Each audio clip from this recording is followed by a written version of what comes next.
नमस्कार साथियों। अब फिर से दिया जाएगा रोवर मशीनों के इस्तेमाल का प्रशिक्षण। जी हाँ, ये जो टॉपिक है ये महत्वपूर्ण है।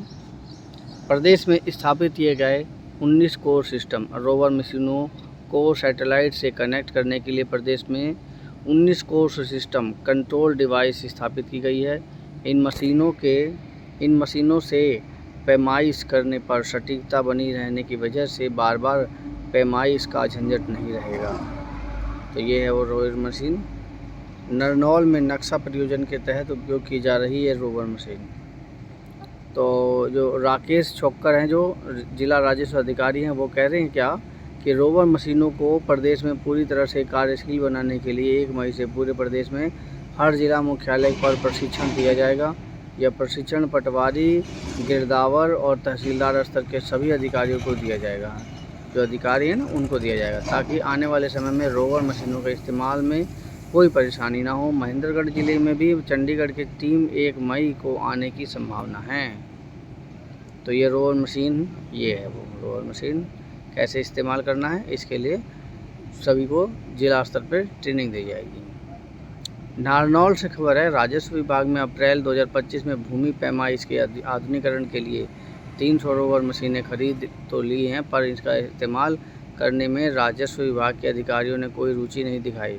कंप्यूटराइज मशीनों से पैमाइश करने वाले प्राइवेट ऑपरेटर और गिरदावर व पटवारियों की मिलीभगत के चलते सरकार को जीएसटी और किसानों को आर्थिक नुकसान पहुंचाने का सिलसिला पिछले 1 वर्ष से जारी है, और इस कारण से प्राइवेट कंप्यूटराइज पैमाइश करने वालों का धंधा खूब चलता रहा। इसी को ध्यान में रखते हुए दैनिक जागरण ने यह मुद्दा 20 फरवरी को प्रमुखता से उठाया था। इसके बाद राजस्व विभाग के उच्चाधिकारियों के मामलों में संज्ञान लिया। अधिकारियों के सख्ती बरतने पर मशीनें में कार्य करने वाले कर्मचारी अक्षम मिले। अच्छा, हालांकि विभाग ने पिछले वर्ष ही पटवारियों और गिरदावरों को प्रशिक्षण दिया था। विभाग के अधिकारियों ने एक बार फिर से 1 मई से पूरे प्रदेश में रोवर मशीनों को प्रशिक्षण देने का कार्यक्रम बनाया है। दरअसल रोवर मशीनों की मैपिंग न केवल सही है, बल्कि धरातल पर बिना किसी शारीरिक मशक्क़त के इसका इस्तेमाल भी किया जा सकता है। देखिए, सबसे बड़ी बात है, जो आधुनिकीकरण आया है ना, उसको समझाने, पब्लिक को उसमें कैसे इन्वॉल्व करना है और उससे क्या बेनिफिट उठाना, ये सबसे ज़रूरी है। और पहले के समय जंजीर का उपयोग करते थे, तो वो कितनी सफल है, लेकिन हैरानी की बात है कि आज भी जंजीर का उपयोग किया जाता है नापने में। लेकिन ये रोवर मशीन है, देखते हैं कब तक सफल होती है, कितनी सफल होती है। बात होती है कितना आसानी से और कितनी एक्यूरेसी दे, और प्रशिक्षण उसका किस प्रकार से, उसके ऊपर डिपेंड करता है। और मोबाइल की तरह उपयोग किया जा सकता है। इसके बावजूद भी संबंधित अधिकारी इन मशीनों का इस्तेमाल करने में रुचि नहीं दिखा रहे। और रुचि नहीं दिखा रहे, कुछ ना कुछ तो इसमें कमी होगी, या कुछ ना कुछ उन्हें या तो प्रशिक्षण ठीक से नहीं मिल रहा। इन मशीनों को लार्ज स्केल मैपिंग परियोजना के तहत खरीदा गया था। इसका उद्देश्य चेन सर्व को समाप्त कर, जो चेन है ना, चेन से पहले नापते थे, उसको सर्वे को समाप्त कर आधुनिक तकनीकी से सही सीमांकन करना था।